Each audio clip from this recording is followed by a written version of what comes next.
নমস্কার বন্ধুরা, তোমাদের জন্য একটা খুবই দারুণ সুখবর। তোমরা যারা যারা রিচার্জ প্ল্যানে নিয়ে অতিষ্ঠ হয়ে গেছো, যারা ভাবছো যে জিও, এয়ারটেল, ভোডাফোন এরা কিন্তু অত্যাধিক রিচার্জের তাদের প্ল্যানের দাম সেটা কিন্তু বাড়িয়ে দিয়েছে, 25% ট্যারিফ বাড়িয়ে দিয়েছে।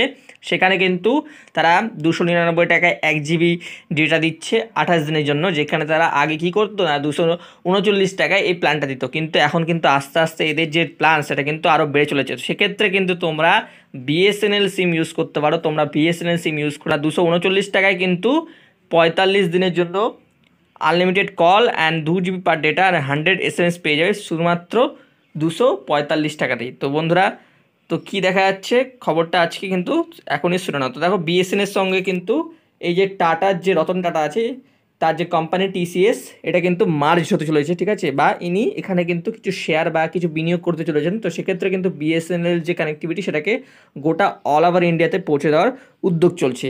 বিএসএনএল বর্তমানে 4G কিন্তু নেই, তো সেটাকে কিন্তু 4G করা হচ্ছে, এবং 4G করার পাশাপাশি কিন্তু বিএসএনএলকে আরও একাধিক জায়গায় ছড়িয়ে দেওয়ার কাজ চলছে। এবং বিএসএনএল যে রিচার্জ প্ল্যান সেটা কিন্তু অনেক কম, ঠিক আছে। সেটা কত কম দেখো, 249 টাকার রিচার্জে তোমাকে মিলবে 45 দিনের ভ্যালিডিটি, থাকবে কি থাকবে 2 GB ডেটা, এবং তার পাশাপাশি 100টি SMS এবং আনলিমিটেড কলেজ সুবিধা।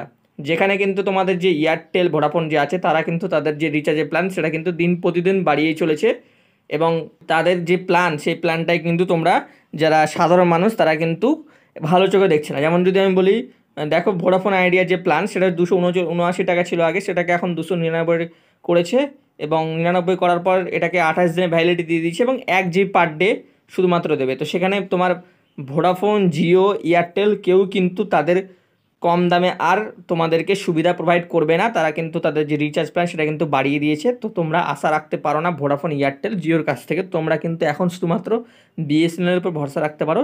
যে বিএসএনএল কী করবে না, বিএসএনএল কিন্তু বর্তমানে কিন্তু খুবই অল্প দামে, অল্প টাকায় কিন্তু তোমাদেরকে ভালো সাবসিডি দিচ্ছে, ঠিক আছে। তো এখন বর্তমানে বিএসএনএলের ক্ষেত্রে একটা সমস্যা হচ্ছে কি, বিএসএনএলের যে বিভিন্ন জায়গায় যে কানেক্টিভিটি সেটা কিন্তু এখনও পৌঁছায়নি। অনেকে কিন্তু বিএসএনএলের সিম ডাইরেক্ট দোকান থেকে নিতে পারে না, ঠিক আছে। এই সমস্ত বিভিন্ন সমস্যা রয়েছে। তো সেগুলো কিন্তু আস্তে আস্তে সমস্যার সমাধান ঘটবে, এবং সমস্যার কিন্তু অবসান ঘটবেই। কারণ বিএসএনএলের সঙ্গে বিভিন্ন বিনিয়োগ করতে শুরু করেছে কি রতন টাটার যে company TCS, tata consultancy services. তো আশা করি তোমরা এই ভিডিওটা দেখে তোমরা একটু একটা আশার আলো জায়গায় যে তোমাদের মনে, যে তোমরা ভাবতে পারছো যে না, আমাদের যে পরবর্তীকালে যে আমরা যে ইন্টারনেট ইউজ করবো বা আমাদের যে প্রতি মাসের রিচার্জটা সেটা কীভাবে আমরা কম করতে পারবো, সেই যে বিষয়টা কিন্তু আজকে তোমাদের এই ভিডিওতে বলে দিলাম। আর একটা জিনিস তোমরা মনে রাখবে, তোমরা যারা যারা রিচার্জ প্ল্যানকে আরও কম দামে বর্তমানে করতে চাও, ঠিক আছে, তোমাদের যাদের কাছে সিমের, তোমাদের যাদের কাছে আর কি এয়ারটেল, জিও আর তোমার ভিআই আছে, তোমরা এক কাজ করবে, অ্যামাজন পে থেকে রিচার্জ করবে। সেক্ষেত্রে কিন্তু তোমরা বর্তমানে যে তোমরা যে সমস্ত সিমগুলো ইউজ করছো সেগুলোর ক্ষেত্রে কিন্তু কিছু কিছু অফার পাবে, ঠিক আছে। তো আশা করি তোমাদের এই ভিডিওটা ভালো লেগেছে। ভিডিওটা ভালো লাগলে অবশ্যই চ্যানেলটাকে সাবস্ক্রাইব করে পাশে থেকে বেল আইকনটায় ক্লিক করে দাও, এবং তোমরা বলো তোমরা কোন কোন সিম ইউজ করছো কমেন্ট বক্সের মাধ্যমে, ঠিক আছে।